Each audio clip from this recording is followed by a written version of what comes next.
when we were chatting the other week about doing this, I was getting this excitement about me because there's so many parts to your story that, and it all culminates, it all comes to here. It really, seems so, yeah. And it's, the business is a reflection of that. And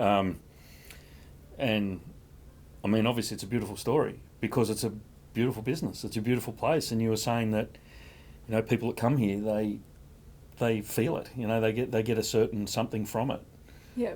So much so that they're bringing you food. They bring me food. They bring me offerings. They bring me fabrics. They bring me, they bring me parts. And it's like they bring me parts of themselves. Yeah. To share. And I honour that. I feel very honoured by that. I feel, it's just a blessing to be able to, when you see the light in their eyes when they come in and go, I brought you morning tea, and you're like, I barely know your name, and and yet we're having this exchange, this connection. Yeah. You think to yourself, I've done something really special here. This is something in the world that doesn't happen much. That doesn't happen enough. Yeah. And I think because that's been given to me in the past, or perhaps because I've recognised that in the past, or I've been able to not recreate it, but be inspired by it, and say, I want that. I want that. If I'm going to have a shop, or if I'm going to write a book, if I'm going to do this, I want to do that. I want that thing, That is not always money. That is not always six figures. That is not always, sitting on a beach in Bali with my laptop on my lap thinking, I've made it. That, for me, is something completely different. Yeah. So in terms of my story, which was the original question, I started off in retail many, many years ago when I first left school, working alongside my parents, who've got a long history in retail and wholesale. And they basically taught me everything I know about retail. They had a very successful business here on the Central Coast for over 30 years. But then, I did lots of different things. I had dabbled a little bit in creative arts. I've done, arts teaching. I've done,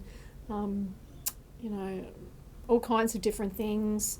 Always been a writer, always been a performer, did some singing, did some songwriting, had some success with that, won a few awards. And then in 2003 we found ourselves up on the mid-north coast of New South Wales with a little shop, not dissimilar to this. Our 4 kids were quite young.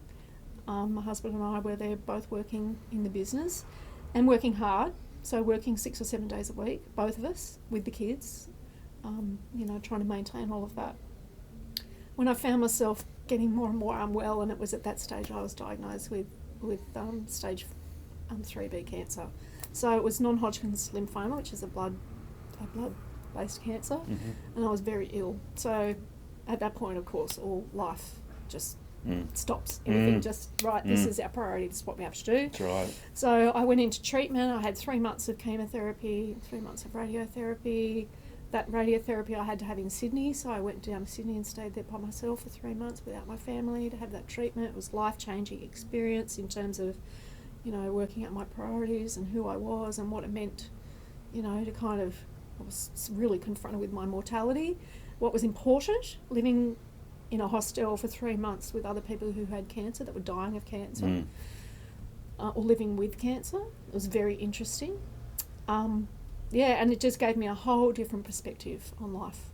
So life was no longer all about money. It was, those things just were like, okay, well, it's nice, but it's not everything. In a moment, everything can change. I knew people that had worked their whole lives to retire, to go and travel and do this, and we're going to do that, we're going to do this, to have one of them diagnosed within months of retirement of a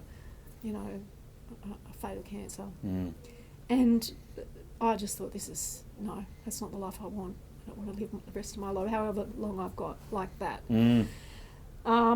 So I was fortunate enough to have someone who could work in the shop for me while I was unwell, but within months of coming back home, we decided to close the shop. And my life was never really the same. I went off on a path of cancer advocacy for a while, so I spent quite a few years working closely with the Cancer Council as a volunteer and an employee as well, like working in the cancer sphere, cancer support, raising money, doing all that kind of stuff. And it was a way of me working out my cancer experience. Sure, yeah. And that was at the stage where I wrote my books. So I decided to plumb back into that gifting that I had as a writer and developed that, and wrote a couple of books, became a published author. So I self-published 4 books, and then went back into retail again for a while.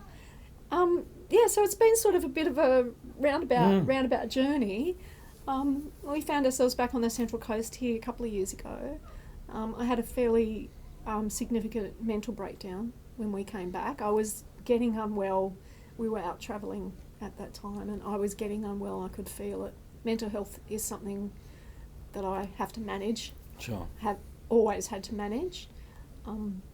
And I basically was going downhill really quickly. So we came back to the Central Coast where we have family, and I had a fairly significant mental breakdown once we got here, which was pretty horrible.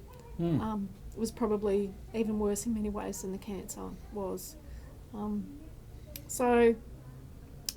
back from that was a bit of a journey. It took a lot of relearning self-care and relearning boundaries, and I basically had to rebuild again. But that was a couple of years ago now. It was funny because coming out of that, when I was first in the depression, the deepest part of the depression, I couldn't leave the house. But then as I started to, obviously I got into management of the depression, and I had a good psychologist, and I was taking medication, and started to feel a little bit better, and I wanted to get myself out of the house. So I used to leave the house every day and go op shopping, because op shopping is my happy place. Therapy. Honestly, it is just, and people who do it like I do it, no, it was my happy place. When I was walking around op shopping, I was not thinking about anything depressing. I was not thinking about anything, none of those thoughts would come to me when I was op shopping, so I would go every day. And then I saw some online on Pinterest, I saw some jewellery that I really liked that was made out of all broken bits and pieces, and I thought, I can do that.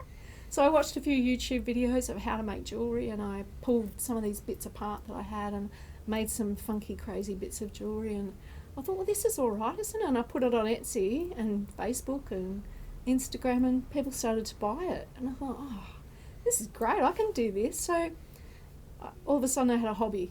And so it was part of my recovery process, was this using my creative abilities, getting out of the house every day, and the idea too of using the broken, of putting back together what had been thrown away, had been discarded by somebody else, gathering it back up and nurturing it back into something beautiful, which has always been part of my jam. I really believe in that.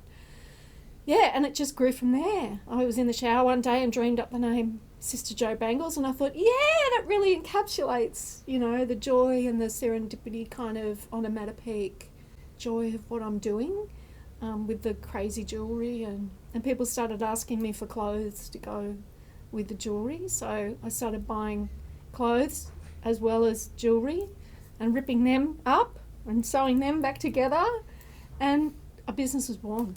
And that's really how it started. So bringing everything that's happened to me, all the things that I've learned, all the things that I know, all the things I'm good at, and not just that, but all the lows.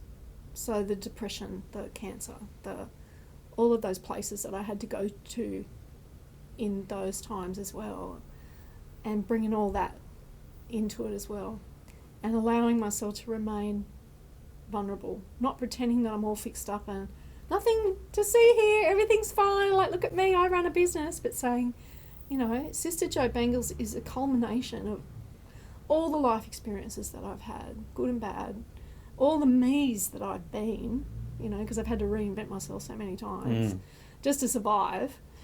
And she is me, like a lot of businesses who are, the person who starts them. I know that she is me, but she will not be me unless I'm real, unless I agree to be who I am in every moment in this business, to make decisions that are based on authenticity, even down to the buying decisions of what comes into the shop. Every object is picked with attention and care. you know, because I want this to be a place where people walk in and they feel a certain way. So I'm very careful with what I buy because I want my customers to feel that energy, to feel that joy, that vibration. Yeah.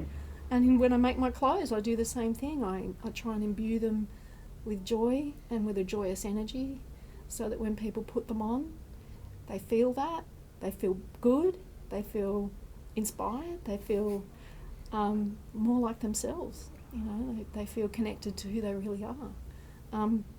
And just the whole philosophy of getting something that's just thrown away, you know, that no one wants anymore, that, you know, they throw away about and forget about. And how many of us, you know, feel like we've been thrown away and forgotten about? And I wanted Sister Jo Bangles to be about that, about the gathering up of the forgotten and broken parts of ourselves, and of putting them all back together and, you know, imbuing them with beauty and love and connection and, yeah, all of that. So that's sort of how Sister Jo Bangles came about and got me to here. Yeah. That's incredible. And this is what I was saying before about the story behind the story kind of thing. You know, really, I mean, that it's an incredible story because it's brought you to this incredible place.